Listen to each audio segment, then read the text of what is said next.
Como fazer amigos e influenciar pessoas. Dale Carnegie.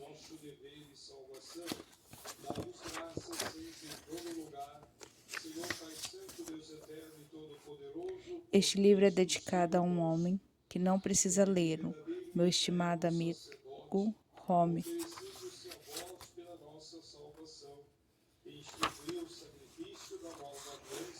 Como e por que este livro foi escrito por Darlene Carnegie. Durante os primeiros 35 anos do século XX, editora dos Estados Unidos publicaram mais de 200 mil títulos, a maioria era rivelmente entediante, e muitos foram os fracassos de venda, quero dizer, muitos. O presidente de uma das maiores editoras do mundo confessou que após 75 anos de experiência no campo, em sua empresa, onde perdia dinheiro em 7 de cada 8 livros que publicava. Por que então eu cometi a temeridade de escrever mais um livro? E por que você deveria dar trabalho de lê-lo? São duas perguntas válidas e temerei respondê-las. Desde 1912, tenho ministrado cursos visando a educação profissionais e executivas de ambos os sexos em Nova York. A princípio, me limitava a dar aula de oratória. Os cursos utilizavam a experiência real de ensinar adultos a pensar rápido e expressar suas ideias com mais clareza e eficiência e segurança, tanto em reuniões de negócios quanto diante de grupos. Com o passar do tempo, porém, fui percebendo que a maioria desses adultos necessitavam de um treinamento em oratória eficiente. Eles precisavam mais que de um treinamento na bela parte de lidar com as pessoas de negócios, em seus contatos sociais. Também fui percebendo ao mesmo que precisava de um tipo de treinamento. Quando os olhos para trás, fico horrorizado com minha falta de refinanciamento e compreensão. Como eu queria um livro se este livro já havia caído em minhas mãos há 20 anos atrás? Um trato social é provavelmente o maior problema das pessoas que enfrentam no dia a dia, o mundo corporativo. Sim, isso também. Vale para quem trabalha em casa, para os arquitetos ou para os engenheiros. Pesquisas realizadas há alguns anos pela Fundação Carnegie para o desenvolvimento do ensino desvendavam um fato fundamental e significativo, que, tempos depois, foi confirmado por estudos conduzidos pelo Instituto Carnegie de Tecnologia. As pessoas revelavam que, mesmo nas áreas técnicas, como engenharia, apenas 15% do sucesso financeiro de um profissional se deve ao conhecimento técnico e 85% à habilidade na engenharia humana, ou melhor, a personalidade e a capacidade de liderar pessoas. Por muitos anos, ministrei um curso no Clube de Engenharia na Filadélfia, na sede de Nova York, Instituto Americano de Engenheiros Elétricos. Provavelmente mais de 1.500 engenheiros haviam assistido às minhas aulas. Eles me procuravam e, quando finalmente perceberam, depois de anos de observação e experiência, que os profissionais mais bem pagos, com frequências, não são os que têm mais conhecimentos técnicos.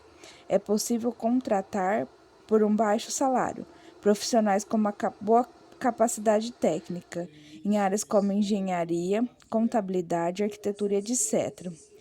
Mas, se o indivíduo tem conhecimento técnico, somado à capacidade de experimentar ideias, assumir lideranças e despertar o entusiasmo, ele está destinado a ganhar bem mais. No auge da carreira, John Riffler, a capacidade de liderar com pessoas é, na maioria das vezes, adquirida como o açúcar e o café. Eu pegarei por essa capacidade do qualquer outra. Sabendo disso, seria natural que todas as instituições visível superior oferecessem cursos de desenvolvimento e valorizava as capacidades, certo? No entanto, o fato até o momento é que escrevo páginas.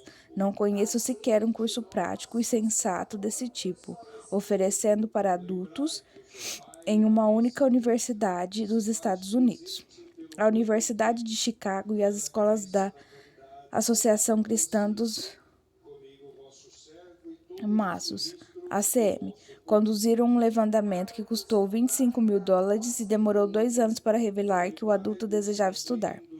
A última parte do estudo foi realizada em Madrid, Courtney, escolhida por ser a prática típica de uma cidadezinha americana.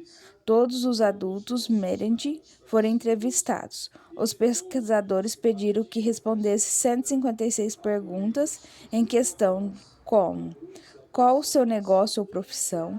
Qual o seu nível de instrução? Como passa o seu tempo livre? Como é sua renda? Qual é o seu nível de renda? Quais os hobbies? Suas ambições? Seus problemas? Que assuntos mais interessantes em estudar? E etc. O levantamento revelou que a saúde é o principal interesse dos adultos. E segundo, que os interesses são pessoas, como compreender e lidar com elas, como fazer que gostem de você e como fazê-las pensar do seu modo. Com essas informações, o comitê conduzia a pesquisa e dirigiu-se a promover um curso do tipo dos adultos de Mariette. Fizeram uma busca cuidadosa por um livro didático como o assunto, mas conduziram nenhum. Por fim, contrataram a maioria das autoridades mundiais em educação para os adultos e perguntaram se eles conheciam algum livro que atendesse às demandas desse grupo. Ela respondeu que não. Sei que esses adultos desejam o livro que necessitam e ainda não foi escrito, explicou. Sei que a experiência própria é a declaração verdadeira, pois mesmo andarei procurando, durante anos a fio, o Manual Prático de Eficiência sobre as Relações Humanas. Como o livro não existia, eu resolvi utilizar nos meus próprios cursos. E aqui está, espero que goste. No entanto, procurava escrever livros sobre conseguir encontrar um assunto de colunas, artigos e revistas, registro de varas de família, textos de artigos filosóficos e novos psicólogos. Também contratei um pesquisador competente para passar 1 ano e meio em diversas bibliotecas, lendo e deixava de ler, mergulhando os volumes de psicologia, debruçado sobre centenas de artigos de revista, vasculhando incontáveis biografias, tentando apurar como os grandes líderes de todas lideravam pessoas.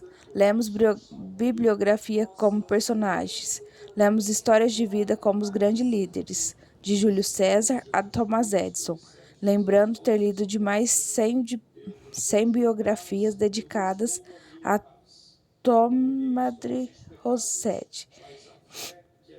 Estávamos determinados a poupar um pouco de dinheiro e descobrir cada ideia na prática empregada a longo prazo, para os seus amigos influenciar pessoas. Entrevistei pessoalmente dezenas de pessoas bem-sucedidas, algumas mundialmente famosas, investidores como Gene Marcos, Thomas Edison, políticos como Franklin Roosevelt, James Franklin e líderes empresariais como Oden Andes, estrela do cinema como Clark Gable e Meryl Pickford, esplendores como Martin Johnson. Também tentei descobrir quais técnicas empregavam as relações humanas. A partir desse material, preparei uma palestra curta, batizei de como fazer amigos e influenciar pessoas. Digo, uma curta mesmo. Logo expandiu a transformar a apresentação na hora certa de 1 hora e meia. Durante anos, ministrei uma palestra para os adultos do curso do Instituto Carnegie, em Nova York. Eu fazia uma apresentação e pedia aos ouvintes que saíam dali para que aplicassem o que havia aprendido em seus negócios e contratos sociais, que depois voltassem a falar sobre suas experiências e resultados, Que tarefa interessante. Ansiosas em desenvolver suas habilidades sociais, aquelas pessoas ficavam fascinadas com a ideia de trabalhar com um novo tipo de laboratório, no primeiro e único laboratório de relacionamentos humanos para adultos desde então. Este livro não foi escrito usualmente uma palavra. Ele cresceu como uma criança, cresceu e se desenvolveu a partir de laboratório, a partir de experiência de milhares de pessoas. Quando comecei a imprimir um conjunto de regras no tamanho de um cartão postal. Na temporada seguinte, imprimi um cartão maior, depois um folheto, outra série de livretos, cada vez maiores, mais abrangentes que o anterior. Depois de 15 anos de experimentos e pesquisas, o livro nasceu. Como a regra estabelecemos aqui, não só as teorias e pilares, elas funcionam. Por incrível que pareça, eu vi como a aplicação desses princípios literalmente revolucionou a vida das pessoas.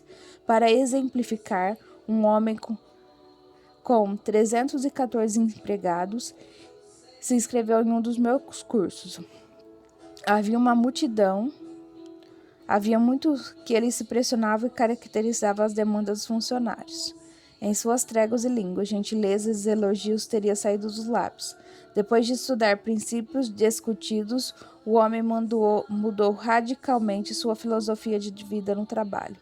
Hoje a organização inspira uma nova lealdade, um novo entusiasmo, um novo espírito de equipe. Ele transformou 314 inimigos em 314 amigos, como ele disse para a turma, cheio de orgulho. Quando eu andava pelos meus estabelecimentos, ninguém me cumprimentava. Meus empregados chegavam e viravam a cara e percebiam a minha aproximação. Mas agora são todos meus amigos. Até o zelador me chama pelo meu primeiro nome. Como esse executivo passou a ter mais lucro, mais tempo livre e, infinitamente, ser mais importante e muito mais felicidade no trabalho e em casa. Inúmeros vendedores alcançam um aumento expressivo na sua meta após a aplicação desses princípios desse livro. Muitos ganham novos clientes que haviam tentado conquistar em vão. Estes executivos receberam poder e mais dinheiro. Eles relatou um grande aumento salarial porque começou a aplicar as ideias contidas nesse livro. Outro funcionário da companhia de gás na Filadélfia estava ameaçando ser rebaixado por causa do seu temperamento belícoco e a incapacidade de liderar pessoas. Este programa não só o livrou do rebaixamento, como que fez alcançar uma promoção salarial.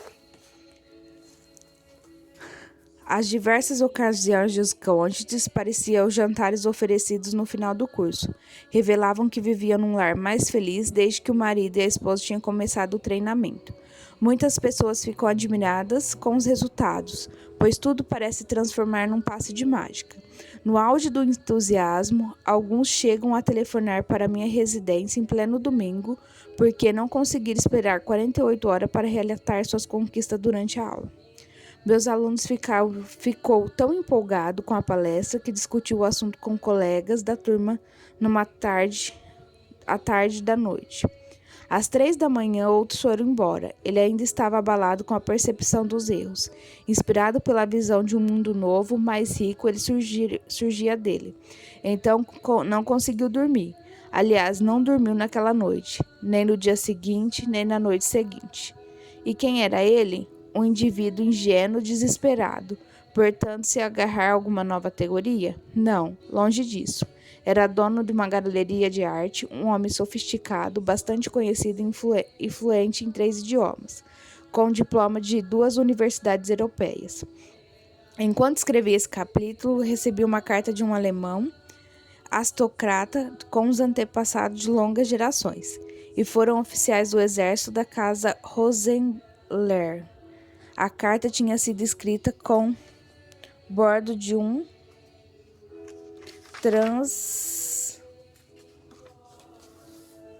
transatlântico que falava com fervor quase religioso sobre a aplicação desses princípios.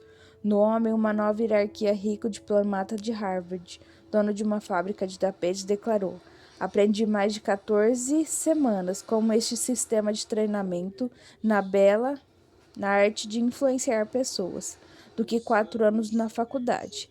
Absurdo, risível, fantástico. Claro que você tem direito de ignorar as declarações, taxadas como quiser. Eu apenas estou tentando reproduzir como um homem conservador, notorialista, bem-sucedido, disse durante um discurso preferido diante de cerca de 600 pessoas em Raleigh Club, em Nova York, na noite de quinta-feira, 23 de fevereiro de 1933. O famoso professor William Jones dizia: comparado ao que deveríamos ser, estamos apenas no meio acordado, usando apenas uma pequena parte de nossos recursos físicos e mentais. Linhas de indivíduos longe de seu potencial. Eles dispõem o poder diverso dos líderes costumam usar. O objetivo desse livro é ajudá-la a descobrir, desenvolver e acolher os benefícios das reservas adormecidas e estocadas. A educação e a habilidade de enfrentar situações, dizia: Jennifer, o reitor, você concluir a leitura do terceiro capítulo e não se sentir pelo menos um pouco bem equipado para enfrentar a situação da sua vida, considerarei esse livro um complexo fracasso, pois, segundo Herbert Spencer, o grande objetivo da educação não é o conhecimento, e sim a ação. Esse é um livro de ação.